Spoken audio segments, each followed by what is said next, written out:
Channel Murtadin Perlu Tahu ini sharing ke-68 dengan topik yang terhormat Bapak Pendeta Dr. Yosua Tewu dan yang terhormat Pendeta Dr. Yonatan Purnomo soal Lukas 23 ayat 34. Kok bisa ayat ini menjadi satu-satunya ayat yang menyangkut keselamatan umat manusia? Kok bisa? Kok cuma satu ini, Pak? Tidak ada ayat yang lain yang menyangkut keselamatan umat manusia di dalam satu Injil yang tebal begini nih. Bapak, Ibu, saudara-saudari sekalian, shalom, salam damai sejahtera. Unggahan video ini memang tujukan kepada yang terhormat kedua orang doktor teologi yang terhormat Bapak Dr. Yosua Tewu dan Bapak Dr. Yonatan Purnomo. Saya sebut nama Bapak Yosua Tewu lebih dulu karena beliau lebih senior di dalam usia dan tentunya lebih senior di dalam titel kedoktorannya. Saya yakin Pak Yonatan Purnomo tidak keberatan dong, yang mana duluan, kan sama aja ya Pak. Lahirnya duluan Pak Yosua Tewu. Halo Pak, shalom Pak. Kepada yang terhormat Bapak Pendeta Yosua Tewu, saya perkenalkan diri saya. Nama Bagio Pramudito Tejo Yuwono. Nama di medsos Mbah Bagio Bahagia. Pramudito artinya bahagia. Usia 76 tahun, orang awam. Tidak punya titel apapun. Dulu digembalakan tanda kutip di sebuah gereja Pantekosta atau Pentakosta di Makassar selama 37 tahun. Sejak 1978 sampai dengan 2015. Pada tahun 2018 saya mendengar di dalam mimpi, bukan mendengar ini audible voice, bukan. Suara dari langit, Bagio ganti. Ringkasnya, mimpi itu berarti bahwa saya diperintahkan, tentu suara itu adalah suaranya Tuhan Yesus, untuk menggantikan gembala saya memberitakan Injil, bukan menggantikan jabatan beliau sebagai gembala gereja itu. Itulah adanya diri saya, pelaku firman Tuhan dan pemberita Injil, dan menjadikan orang-orang yang dekat dengan saya menjadi murid Tuhan Yesus dan mengajar mereka melakukan perintah Tuhan Yesus. Supaya bapak-bapak tidak merasa risih, bapak-bapak dokter merasa risih berbicara dengan orang awam, sudah tua lagi. Dan supaya kita bisa duduk-duduk di satu meja di hadapan massa medsos ini, saya yakin yang terhormat Bapak Pendeta Dr. Yosua Tewu dan Bapak Pendeta Dr. Yonatan Purnomo rela praktek Filipi 2 ayat 5 dan seterusnya. Bersedia tidak mempertahankan titel kedoktoran bapak-bapak, melainkan rela mengosongkan diri dan mengambil rupa seorang awam. Rupanya saja Pak, dalamnya tetap doktor, rupanya saja. Sebab tidak mungkin saya yang menaikkan level saya, lah orang awam menaikkan menjadi level seorang doktor teologi, kan tidak lucu Pak. Supaya sama level bukan, Bapak turun. Tuhan Yesus memberkati. Wajahnya saja Pak, rupanya saja turun. Dalamnya Bapak tetap dokter. Saya mau belajar Pak ini. Beberapa hari yang lalu saya menonton video Bapak Yosua Tewu dengan judul Paradok Teologi Biblikos Menggugat LAI. Saya mengerucut fokus pada masalah Lukas 23-24 kali ini. Nanti lain kali saya mau bicara tentang itu LAI, karena Alkitab LAI Pak. Sudah berapa puluh tahun saya pegang Pak. Bahkan ada beberapa macam versi. Yesus berkata, Lukas 23 ayat 34, "Ya Bapa, ampunilah mereka, sebab mereka tidak tahu apa yang mereka perbuat." Ayat ini telah diberi tanda kurung oleh LAI di terbitan terjemahan baru kedua yang saya dengar dari Bapak Yosua Tewu dan Pak Yonatan Purnomo, bahwa tanda kurung ini adalah rencana LAI akan menghilangkan ayat ini di terbitan terjemahan baru berikutnya. Entah berapa puluh tahun lagi. Katanya kira-kira 30 tahun. Kalau 30 tahun saya sudah nggak ada Pak. Bahkan Bapak Yosua Tewu di akhir bahasan video itu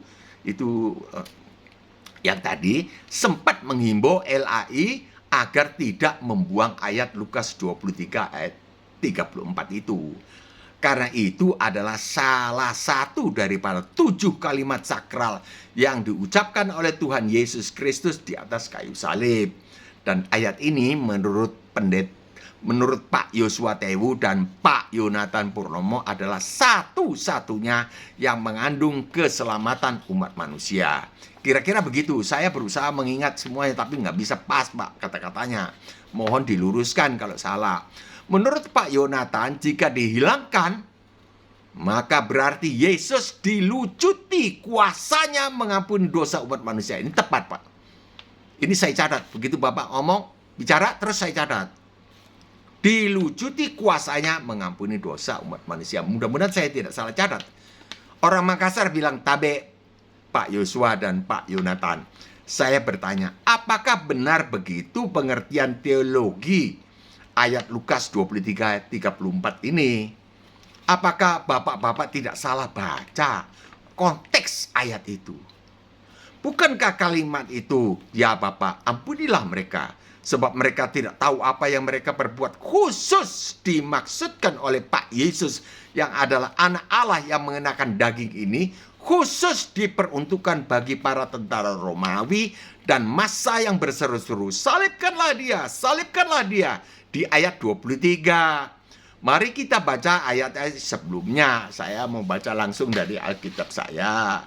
Baca langsung dari ayat Alkitab Lukas 23 ayat 18. Saya bacakan ayat 18. Tetapi mereka berteriak bersama-sama, enyahkanlah dia, lepaskanlah Barabas bagi kami. Tetapi mereka, nah merekanya ini apakah nggak sama dengan ampunilah mereka? Itu yang dimaksudkan. Barabas ini dimasukkan ke dalam penjara berhubung dengan suatu pemberontakan dan yang telah terjadi di dalam kota dan karena pembunuhan. Ini Barabas. 20, sekali lagi Pilatus berbicara dengan suara keras kepada mereka. Apakah mereka ini bukan ini yang dimaksud di ayat 34 tadi? Berkata juga suara keras kepada mereka karena ia ingin melepaskan Yesus.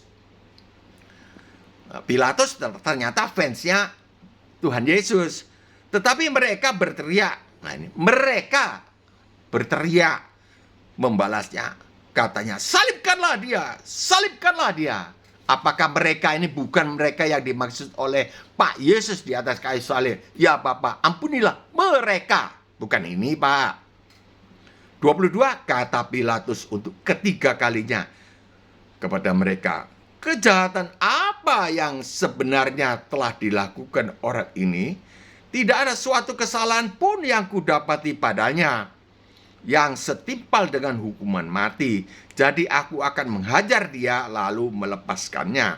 23. Tetapi dengan berteriak mereka mendesak dan menuntut supaya ia disalibkan. Dan akhirnya mereka menang dengan teriak mereka. 24. Lalu Pilatus memutuskan supaya tuntutan mereka dikabulkan. Dan ia melepaskan orang yang dimasukkan ke dalam penjara karena pemberontakan dan pembunuhan itu, ya Barabas tadi, sesuai dengan tuntutan mereka. Ini mereka yang menuntut. Apakah mereka ini tidak sama dengan mereka yang ada di ayat 34? Ini saya mohon petunjuk Pak. Diserahkan kepada mereka untuk diperlakukan semau-maunya. Saya ambil dulu kertasku. Nah, ini dia. Bukankah kalimat ya Bapak ampunilah ini, ampunilah mereka sebab mereka tidak tahu apa yang mereka perbuat, khusus dimaksudkan oleh Pak Yesus yang adalah anak Allah yang mengenakan daging ini, khusus diperuntukkan bagi para tentara Romawi dan massa yang berseru-seru, salibkanlah dia di ayat 23. Nah, ayat 33, ketika mereka sampai di tempat yang bernama Tengkorak, saya loncati saja supaya agak pendek, mereka menyalibkan Yesus. Mereka. Apakah nggak sama dengan mereka yang tadi yang kita baca sama-sama itu, Pak, yang berteriak-berteriak? Tentara Romawi juga ada di sini yang berperan menyalibkan Yesus di situ, dan juga kedua orang penjahat itu, yang seorang di sebelah kanannya dan yang seorang di sebelah kirinya. 34, Yesus berkata, "Ya Bapa, ampunilah mereka, sebab mereka tidak tahu apa yang mereka perbuat." Mereka juga, apakah tidak sama, Pak? Katanya kalau membaca Alkitab, membaca ayat harus membaca konteksnya. Apakah arti kata mereka yang di ayat sebelumnya, yang telah kita baca tadi panjang, khususnya ayat 33, tidak sama dengan kata mereka di ayat 34? Apakah terjemahan LAI salah ya, Pak? Bingung, Pak. Saya aja bingung. Apalagi orang yang tidak begitu alert, tidak begitu serius dengan ayat Alkitab, apalagi para penyesat, Pak. Wah, berulah, Pak. Itu di komen saya, bukan main. Masa unggahan Bapak tidak dikomentari? Kalau Bapak pasti didukung oleh para penyesat, karena mereka merasa terdukung dengan thumbnail yang Pak Yonatan Purnomo unggah. Nah, itu nanti saya bicara, itu sudah pernah di video yang sebelumnya. Tapi ini fokus tentang keselamatan umat manusia. Bapak-bapak, tidak salahkah jika mengartikan kata mereka di ayat 33 dan di ayat 34 adalah berbeda? Mereka di ayat 33 yang menyalibkan, dan mereka yang ampunilah mereka. Siapa yang di ayat 34 ini? Dimaksudkan mereka. Kalau melihat Bapak, narasi kelanjutannya, mereka itu adalah umat manusia. Kalau menurut saya, ya ini mohon petunjuk, Pak. Karena sudah berpuluh tahun saya kaget sekali. Karena Bapak Pak Yonatan dan Pak Yosua Tewu mengatakan bahwa ini satu-satunya. Kalau ini dicopot, maka celakalah kekristenan kita. Bapak-bapak tidak salah jika mengartikan kata mereka di ayat 33 dan di ayat 34 adalah berbeda. Sehingga bapak-bapak mengartikan bahwa Lukas 23 ayat 34 ini adalah satu-satunya ayat yang mengandung permohonan pengampunan bagi umat manusia. Saya ulangi, Lukas 23 ayat 34 ini adalah satu-satunya ayat yang mengandung permohonan pengampunan bagi umat manusia, yang jika kelak misalnya benar-benar dihapuskan oleh LAI, maka celakalah kekristenan kita. Apa tidak salah pendapat itu, Pak? Pak Yosua dan Pak Yonatan yang terhormat.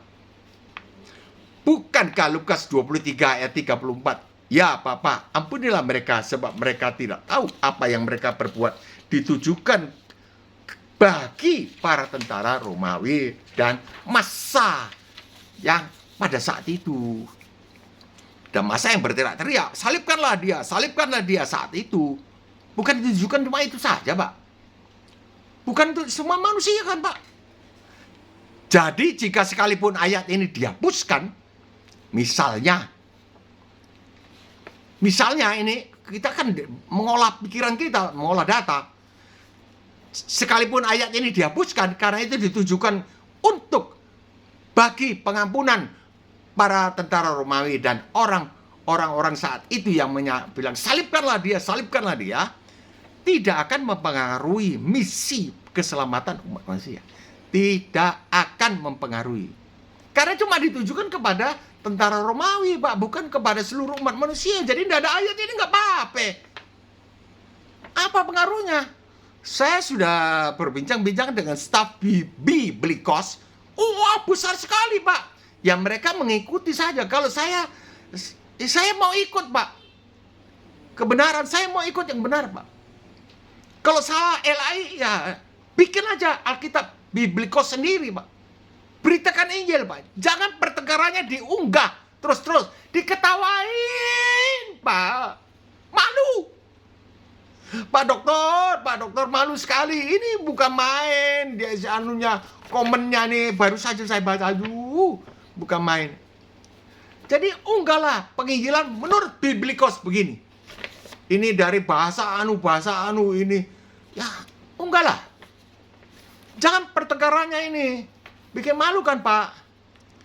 Tidak akan mempengaruhi misi keselamatan umat manusia yang dikerjakan oleh Pak Yesus, yang adalah Tuhan yang menjadi manusia ini di kayu salib.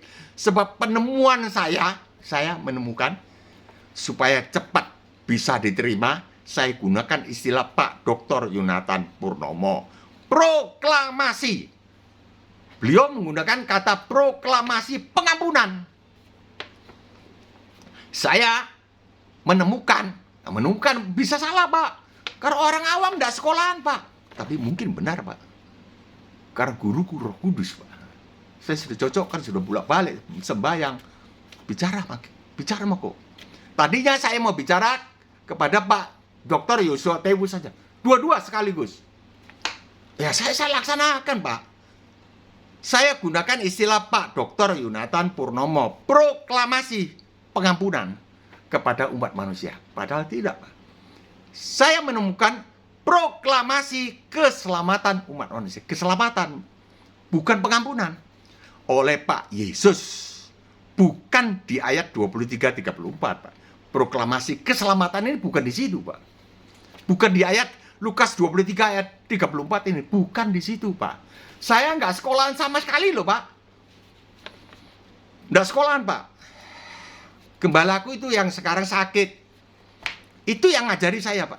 Bahkan proklamasi yang diserukan oleh Pak Yesus bukanlah proklamasi pengampunan.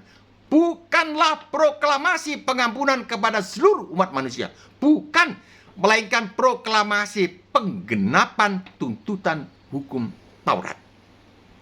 Penggenapan tuntutannya hukum Taurat yang salah. Proklamasi penggenapan tuntutan hukuman yang dituntut oleh hukum Taurat. Hukum Taurat nuntut apa? Neraka. Digenapi oleh beliau. Sekali lagi, bukan proklamasi pengampunan. Mohon petunjuk, Pak Dokter. Saya temukan ada dua kemungkinan supaya keselamatan umat manusia bisa terselenggara. Dua kemungkinan, dua opsi. Demi sopan santun seorang awam kepada para dokter teologi, saya ucapkan berikut ini. Mohon petunjuk Bapak-Bapak Dr. Yosua Tewu dan Pak Dr. Yonatan Purnomo. Ini kan demi kesopanan, Pak.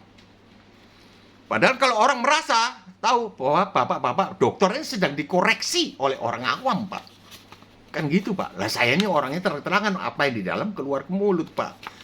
Ya enak, enggak enak, ya saya tetap pegang aja sopan santunnya itu. Mohon petunjuk Pak, Bapak-Bapak dokter, itu kan gitu. Satu, umat manusia diampuni. Jalan ini tidak ditempuh. Siapa yang bilang? Pak Yesus sendiri. Karena akan bertampak pada kemahasucian Allah. Upah dosa adalah maut. Kalau diampuni, tidak suci dia. Sama seperti Allah-Allahnya agama lain. Mengampuni, ya diampuni, dia maha kuasa. Dia berotoritas mengampuni, iya. Lukas 4 ayat 6. Nah, dibaca aja. Lukas 4 ayat 6. Saya temukan di sana. Kalau mengampuni, dia tidak suci. Karena upah dosa adalah maut. Harus dihukum. Kalau tidak dihukum, berarti dia tidak suci. Dia bukan Allah kalau tidak suci. Jelas dong, Pak. Begitu kan? Kalau tidak suci, berarti bukan Allah. Kalau bukan Allah, siapa? Ya, tidak etis. Nanti nggak etis kalau saya sebutkan, Pak. Tebak sendiri. Musuhnya Allah. Siapa musuhnya Allah? Masa para dokter nggak ngerti ya? Atau nggak pura-pura nggak ngerti? Pasti Bapak tahu. Musuhnya Allah itu yang itu. Blis, tan, blis. Umat manusia diampuni. Jalan ini tidak ditempuh. Karena akan berdampak pada kemahasucian Allah. Allah tanda kutip yang mengampuni dosa adalah tidak suci. Dia bukan Allah. Kedua, hukumannya. Sebetulnya hukuman umat manusia, tidak. Saya gunakan hukumannya supaya lebih tegas. Umat manusia digenapi oleh Yesus Kristus. Hukumannya umat manusia digantikan, dijalani oleh Yesus Kristus yang bertindak selaku utusan Allah. Yesus itu kan utusan Allah, hanya utusan Allah belaka lagi. Dia diutus untuk apa? Ngantar surat, ngajar. Kan bukan, diutus untuk mati.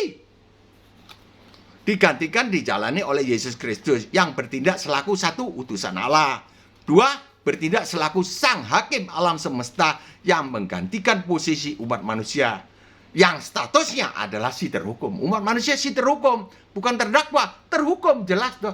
Semua manusia telah jatuh dalam dosa dan telah kehilangan kemuliaan Allah. Itu sudah vonis masuk neraka.